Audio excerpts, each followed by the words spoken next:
Hey everybody, Mark from tenttable.com. I want to give you a quick tip on your high peak tent pipes. A thing that'll happen, and it's happened in our rental department, is sometimes you'll find you might get a pipe that sticks inside of your elbow.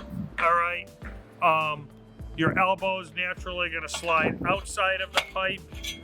If you're going with a 2030, 2040, you're going to have something that slides inside of your pipe. And one of the things that happens is, just out of wear and tear, you're dropping the pipe, it's hitting the ground, we move it in and out of the truck, and we're probably doing damage to the edge of the pipe.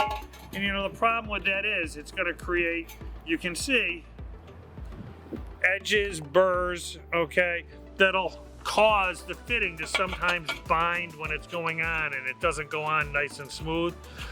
So something everybody should have in their arsenal: Emory Cloth, which is a cloth-backed aluminum oxide cloth. It's great to sit there and run around the pipe, take any of the burrs off, okay? The other thing that works well is a file. Okay, your file is going to work for the outside, and your file can work from the inside, because whether you have a rat tail file or this, which is a flat file, you'll be able to sit there, dress the inside of the pipe, and make sure that there's no burrs that are going to cause your fittings to bind. Because what you want is you want a little bit of give, and you want it to be nice and smooth. If you have a heavy burr on that, you might put it together. That burr is going to damage the inside of the fitting, and it's going to cause this fitting to lock into place.